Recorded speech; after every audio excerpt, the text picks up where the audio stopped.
여러분 안녕하십니까. 6월 2일 금요일 넘치는 우리 교회 EQ 33일차 시작하도록 하겠습니다. 오늘 본문 말씀은 사무엘상 16장 1절부터 18장 16절까지 말씀입니다.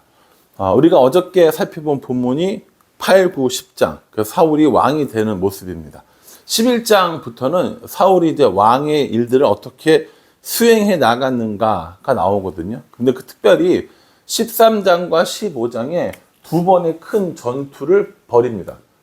13장에 그리고 15장에 이 두 번의 큰 전투를 벌이는 과정 중에 사울은 너무 치명적인 이 실수를 하게 되는 것이죠. 13장에는 누구랑 싸웠냐면 블레셋과 싸웠고요. 15장에는 누구랑 싸우냐면 아말렉이랑 싸웠습니다. 사실은 이 블레셋과 아말렉은 이스라엘을 항상 괴롭히던 그런 민족들이었고요. 그래서 이 블레셋과 아말렉만 이기면 그 사울의 왕권은 굉장히 탄탄해질 수 있었을 겁니다. 블레셋과 전투를 할 때 전쟁을 나가기 전에 하나님 앞에 제사를 드리는데, 번제를 드리는데 아무리 기다려도 사무엘이 오질 않는 거예요. 사무엘이 빨리 와야 가서 전쟁을 해서 지금 딱 하면 좋을 것 같은데 사무엘이 안 나타나서 번제를 못 드리고 전쟁을 못 나가고 있는 거죠. 그랬는데 사울이 사무엘이 해야 할 일을 자신이 해버립니다. 자신이 번제를 드려버리는 거죠. 제사장이 드려야 할 번제를 제사장이 아닌 사람이 드린다는 건 하나님을 모욕하는 일이 되는 겁니다. 하나님을 멸시하게 되는 거라고. 그러니까 지금 이 사울은 블레셋과의 전쟁이 중요한 거예요. 번제라는 건 형식일 뿐이고 번제를 드리는 마음은 아무 상관없어요. 뭐만 하면 돼요? 이기만 하면 되는 거예요. 그러니까 블레셋을 치러 나가기 전에 번제를 자기가 마음대로 드리게 되는 겁니다. 또 하나, 아말렉과 전쟁을 하는데 아말렉 때는 뭘 하라고 했냐면 하나님께서 모든 걸 다 진멸하라고 그랬어요. 진멸하라고. 근데 진멸하지 않고 뭘 하냐면 남겨두는 거죠. 아각이라고 하는 왕을 남겨두고요. 좋은 것을 남겨두는 모습을 보여줍니다. 아각은 아마도 포로로 잡아서 협상을 좀 뭔가 해보고 싶었을 수도 있고요. 아니면 포로로 잡아서 자신이 얼마나 관대한 왕인지를 보여주고 싶었을 수도 있었을 겁니다. 그리고 좋은 것들을 통해서 뭐라고 핑계 대냐면 하나님께 제사 드리려고 그랬어요 라고 이야기를 하죠. 그때 이 15장 22절에 그 유명한 얘기를 합니다. 순종이 뭐보다 낫다는 거예요? 제사보다 낫다라고 하는 이 이야기를 하는 겁니다. 순종이 제사보다 낫다라는 겁니다. 근데 지금 이 왕이었던 그 사울은 뭘 했어요? 진멸하라는 명령도 어겼고 하나님의 이름도 멸시하고 이렇게 되는 거죠. 그래서 결국에 이 전쟁 두 번을 통해서 하나님은 사울을 버리십니다. 사울을 버리셨으니까 이제 누가 왕이 돼야 되는 거예요? 그렇죠. 사울을 버렸으니까 새로운 왕을 뽑아야 되는 거죠. 그래서 그 새로운 왕을 뽑는 이야기가 오늘 본문의 16장에 나오는 겁니다. 베들레헴에 이새라는 사람이 있었는데 이 이새라는 사람, 이게 누구예요? 이새의 아버지는 누굽니까? 이새의 아버지. 그 아버지 했었잖아요. 예, 여기는 오벳이었고요. 여기는 보아스라고 했지 않습니까? 이렇게 해서 이 룻게 나온 얘기였죠. 이새에게 8명의 아들이 있었는데 그 중에 한 사람을 왕을 택하기로 하고 하나님이 이새 집에 보냅니다. 첫 번째 아들을 부르죠. 엘리압이라고 하는 아들을 부르는 거예요. 잘생겼어요. 정말 왕으로 선색이 없을 것 같은 겁니다. 그런데 하나님께서 뭐라고 이야기하시냐면 16장 7절에 나 여호와는 사람은 외모를 보거니와 나 여호와는 중심을 보느니라 라고 이야기합니다. 그래서 엘리압은 아닌 거죠. 두 번째 아들이었던 아비나답, 세 번째 아들이었던 삼마, 그리고 마지막 7번째까지 다 했는데 다 아니라는 거예요. 근데 아들이 다래. 나중에 알고 보니까 8번째 아들이 있었는데 그게 누굽니까? 그게 다윗인 거예요. 다윗은 지금 어디 있어요? 들에 나가서 양치고 있다고 그럽니다. 드리고 오라고 그래서 이제 왕으로 기름을 붓고 또 악령에 시달리고 있는 이 사울을 위해서 수금을 타는 일로 다윗이 나가는 것까지. 그러니까 16장의 내용인 거죠. 그리고 17장에 보면 이제 그 유명한 다윗과 골리앗의 대결이 나오는 겁니다. 이거 워낙 유명한 데다가 전에 저희가 설교를 한번 했었기 때문에 그냥 간단하게 넘어갈게요. 양쪽 진영을 보면 이렇게 됐다라는 거예요. 이렇게 된 진영이 있다는 겁니다. 이쪽에 블레셋이 있었고, 그렇죠?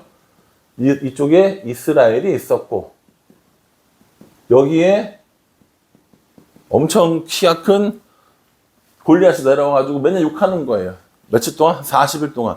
야, 너네 신은 뭐야? 막 이러면서 막 욕을 하는 거죠. 무서워서 내려오지도 못하는 거예요. 그때 누가 나타납니까? 다윗이 나타나서 우리가 잘 알듯이 이렇게 싸워서 이기게 되죠. 17장 45절에 보면은 유명한 말씀이 있어요. 칼과 창과 단창으로 너 나한테 왔지만, 그렇죠? 너는 나한테 칼과 창과 단창으로 왔지만 나는 만군의 여호와 이름으로 내게 가노라 라고 하면서 다윗이 골리앗을 이기는 장면. 너무나도 유명한 장면이 나오는 것이죠.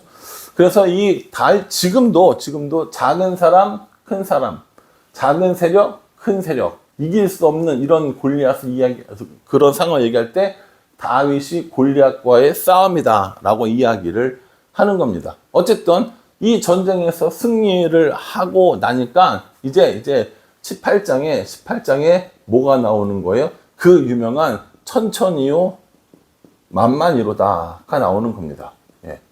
천천은 누구예요? 천천은 사울이거든요. 만만은 누굽니까? 다윗인 겁니다. 이게 너무나도 큰 사울에게는 너무나도 큰 상처가 되는 거예요. 내가 죽인 사람은 사울이 죽인 사람은 천천히요, 다윗이 죽인 사람은 만만이로다 하면서 이스라엘의 모든 백성들이 누굴 칭찬해요? 다윗을 칭찬하는 거죠. 그걸 못 보는 겁니다. 이 일을 통해서 결국 사울과 다윗은 갈라지게 되죠. 사울이 끊임없이 다윗을 공격하는 모습을 보여주고 있는 겁니다. 사울에게 아들이 하나 있었거든요. 그 아들의 이름은 요나단입니다. 이 요나단의 활약도 잠깐 나오는데요. 이 사울이 그냥 왕으로 죽었으면 그 다음 이어서 할 사람은 요나단이었어요. 그런데 이 요나단은 결국 나중에 싸움에서 전투에서 죽게 되죠. 사울도 죽게 되고요. 그래서 이제 다윗이 왕이 되는데 이 다윗과 요나단이 서로 너무 절친인 거예요. 이 다윗과 요나단이 서로 너무 절친입니다. 그래서 옛날 제가 청년 때 그 찬양하는 듀엣 중에 다윗과 요나단이라는 그런 팀이 있어서 우리나라 사람들한테는 다윗과 요나단 하면 굉장히 절친으로 너무나도 인식이 잘 되어져 있는 거죠. 다윗과 요나단은 서로 우정을 나눴지만 아버지 때문에 결코 이거는 같이 있을 수 없다라는 것을 알게 되고, 또 사울에게는 딸이 하나 있었는데 둘째 딸 이름이 미갈이었습니다. 이 미갈이 다윗과 결혼을 하게 되는 거죠. 그러니까는 다윗은 뭡니까? 사울의 사위였던 겁니다. 그럼에도 불구하고 천천히요 만만히요 라고 인기를 점점 얻어가고 있는 다윗을 도저히 두고 볼 수가 없었던 사울이 이제 다윗을 죽이기 위해서 창도 던지기도 하고 암살단도 보내기도 하고 이런 내용이 18장 이후에 나오게 되는 겁니다. 결국 사울은 다윗을 미워하고 다윗을 죽이려고 하는 이 일을 포함해서 몇 가지 중차대한 실수를 저지르게 되는 겁니다. 아까 살펴봤듯이 블레셋과의 전투에서 자기가 드리면 안 되는 제사를 드리고, 아말렉과의 전투에서 순종하지 않고 자기 마음대로 이렇게 했던 일들, 그리고 자기에게 쏟아질 관심이 다윗에게 쏟아지는 것들을 너무나도 질투한 이런 여러 가지의 사건들을 통해서 결국 사울은 왕에서 쫓겨나게 됩니다. 죽임을 당하게 된다는 거죠. 자, 여기서 우리가 이제 앞으로 이제 봐야 될 중요한 개념을 하나 설명을 해 드리도록 하겠습니다. 이제 사울이 이제 죽고 다윗이 이제 왕이 될 거니까요, 금방. 여러분, 우리나라도 마찬가지지만 우리나라의 조선 시대를 뭐라고 부르냐면 조선 왕조 이렇게 부르거든요. 조선 왕조. 우리 몇 년이라 불러요? 500년. 뭐 이렇게 부릅니다, 보통. 그래서 조선 왕조 500년이라고 부르는데요. 이 왕조라는 개념을 좀 우리가 이해해야 돼요. 왕조라는 개념을 이해해야 합니다. 왕조는 누군가 왕이 됐으면 그 아들이 왕이 되고 또 그 아들이 왕이 되고 또 그 아들이 왕이 되고 그 아들이 왕이 되고 이렇게 왕위가 한 집안으로부터 쭉 이어지는 이 관계를 왕조라고 부릅니다. 그래서 옛날에 일본 사람들이 우리나라를 이렇게 침략했을 때 우리나라 역사에 이 조선 왕조를 좀 이렇게 낮춰 부르기 위해서 불렀던 이름이 이시조선이라고 했다고 하잖아요. 그러니까 그렇게 이시조선이 아니고요. 뭐 조선 왕조라고 부르는 거예요. 왕이 아들을 계속 이어지는 거. 이거 왕조라고 부르는 거예요. 자, 여러분. 사울 왕조 혹시 들어보셨어요? 사울 왕조? 아니죠. 예를 들어서 사울이 왕이 되고 그 다음에 요나단이 왕이 됐으면 예, 맞습니다. 사울 왕조.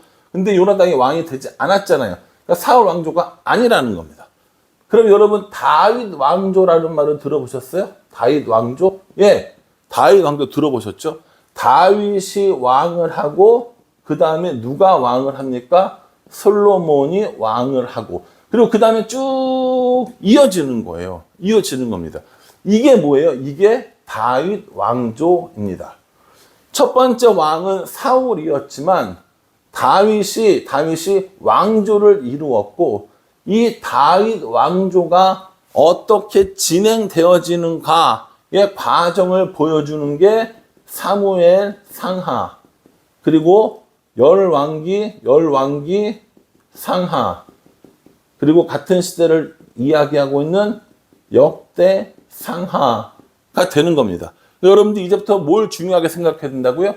다윗의 왕조가 어떻게 이어지고 있는가를 생각하는 것이 하는 것이 가장 중요하다라는 것을 여러분 이해해 주시면 되겠습니다. 사울은 좋게 시작했다가 마지막에 비참하게 끝이 납니다. 다윗은 왕이 되어서 계속해서 그 왕조로 쭉 이어지게 되고요.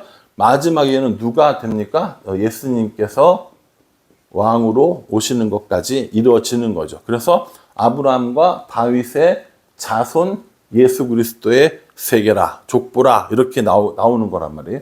그러니까 이 다윗 왕조라는 걸 여러분들 기억을 해주실 필요가 있습니다. 우리가 다윗 왕조 전체를 다 묵상하지는 않습니다.